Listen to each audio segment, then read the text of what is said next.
Bismillahirrahmanirrahim. Kata Nabi, atau disebutkan dalam banyak riwayat, bahwasanya nabi-nabi pun belum pernah ada nabi yang lihat Allah, termasuk Nabi Muhammad SAW. Kita ambil dalilnya dalam hadis Bukhari. Waktu Nabi SAW pulang dari Isra Mi'raj, jemaah sekalian, Aisyah bertanya radhiyallahu anha, berkata, istri beliau, ya Rasulullah, hal tara rabbak? Apakah anda waktu Mi'raj ke langit, terima perintah salat, sempat lihat Tuhan anda enggak? Lihat enggak Allah itu bagaimana? Apa jawaban Nabi SAW?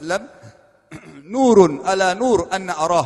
Allah itu cahaya, di atas cahaya, terang sekali. Bagaimana saya bisa melihatnya? Artinya Nabi SAW mengatakan, saya sendiri belum pernah lihat bagaimana itu Allah.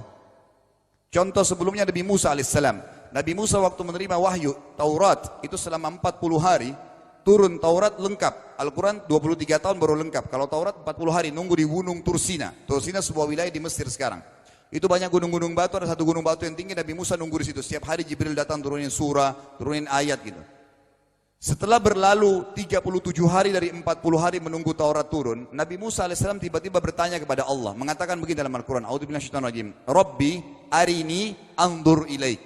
Wahai Tuhanku, izinkan aku melihatmu. Aku beriman kau ada ya Allah, tapi aku ingin lihat kau bagaimana. Allah menjawab, tidak mau mengecewakan Nabi Musa, sebagai manusia Allah mengatakan, lan tarani. Perlu anda tahu dalam bahasa Arab jemaah sekalian ada 3 kosakata la tidak yang berarti tidak. Ada la biasa artinya tidak, ada lam dengan mim, lam artinya tidak pernah, ada lam dengan nun, lan artinya tidak akan pernah. Allah mengatakan apa? Lan tarani, kau tidak akan mampu melihatku hai Musa. Tapi Allah nggak mau kecewain Musa. Ternyata Musa selama 37 hari jemaah sekalian kagum-kagum melihat gunung-gunung batu di situ.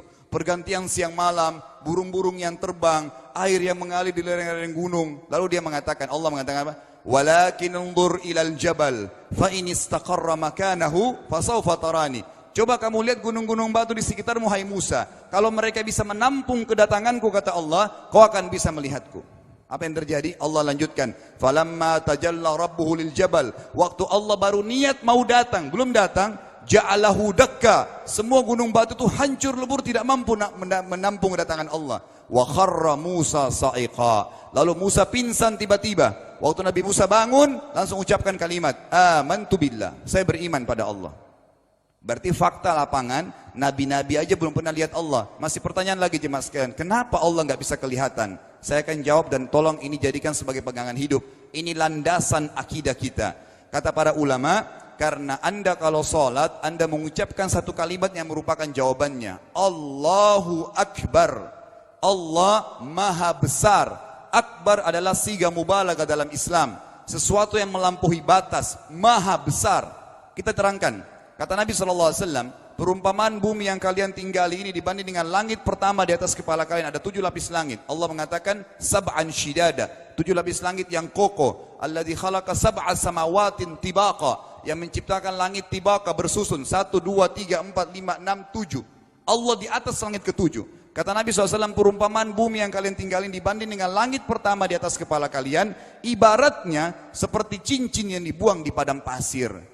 Jadi kita tidak akan pernah bisa melihat ujungnya langit karena kita sangat kecil, dan ini terbukti secara fakta. Apakah anda sudah tahu bahwasanya miliaran bintang-bintang yang ada di atas kepala anda yang jaraknya sekian miliar tahun dari bumi dan sekian miliar tahun lebih besar daripada bumi, sekian miliar kali lebih besar daripada bumi, itu semua berada di bawah langit pertama. Manusia tidak akan pernah bisa memegang langit ini dengan telapak tangannya karena dari sini saja ke Pluto jaraknya 270 tahun. Nggak bakal bisa ada astronot dikirim kena mati di tengah jalan.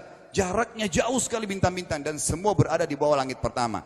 Kata Nabi SAW, di atasnya ada langit kedua besarnya, digabung antara bumi sama langit pertama seperti cincin dibuang di padang pasir. Langit ketiga, 2, 1 dan bumi digabung tiga-tiganya, di mana langit ketiga seperti cincin dibuang di padang pasir sampai langit ke-7. 5, 6, 4, 3, 2, 1 dan bumi, 7 digabung. Dibanding langit ke-7 seperti cincin dibuang di padang pasir. Dan langit yang luas ini jemaah sekalian dipenuhi dengan makhluk Allah yang lain namanya malaikat. Dalam hadis Bukhari kata Nabi SAW, waktu saya sedang dimi'rajkan ke langit, tidak ada 4 jari pun ukuran di langit yang luas itu, kecuali saya temukan malaikat yang sedang ruku atau sujud, penuh dengan jumlah mereka.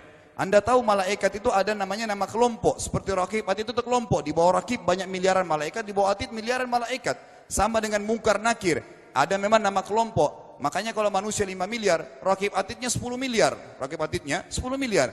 Lalu kata Nabi SAW, di atas langit ke-7 ada Sidratil Muntaha. Besarnya digabung antara 7 lapis langit dan bumi. 8 hanya seperti cincin di bawah di padang pasir. Di atas Sidratil Muntaha ada sebuah lautan yang Allah ciptakan. Lautan itu besarnya digabung antara Sidratil Muntaha, 7 lapis langit dan bumi. 9-9-nya seperti cincin dibuang di padang pasir. Makanya kalau Anda baca Quran, Anda baca ayat wa kana arsyu 'alal ma'. Singgasana Allah di atas air. Ini maknanya. Air adalah ada lautan. Lalu kata Nabi SAW, arsy-nya Allah di atas lautan itu singgasananya Allah. Besarnya digabung antara lautan, Sidratul Muntaha, 7 lapis langit dan bumi. 10-10-nya hanya seperti cincin dibuang di padang pasir. Anda sudah hafal ayat kursi? Apa artinya? Ayat tanda-tanda kebesaran Allah.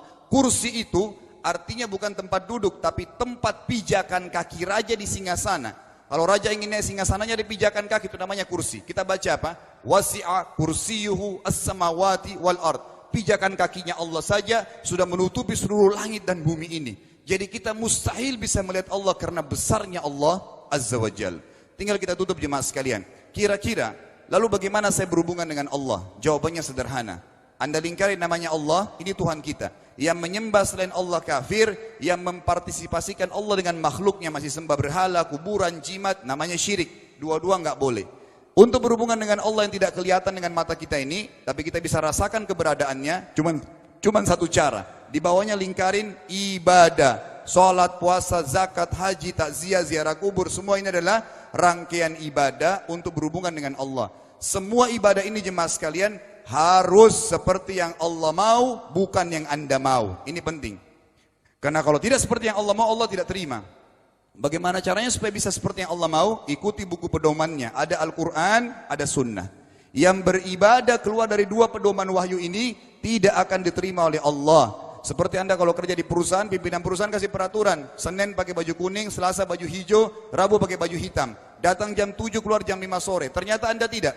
Hari Senin Anda pakai baju yang hari Rabu. Datangnya jam 9, keluar jam 2 siang. Dikeluarkan oleh pimpinan atasannya. Itu baru peraturan manusia. Bagaimana dengan peraturan Allah Azza wa Jal? Maka kita simpulkan semua jemaah sekalian adalah yakinlah Tuhan Anda Allah ada, satu-satunya Tuhan. Kalau Anda sedang sakit, yang ciptakan Anda Allah, yang ciptakan penyakit Allah, yang menciptakan kesembuhannya Allah. Kalau kita sedang musibah sama, kalau kita sudah senang juga sama.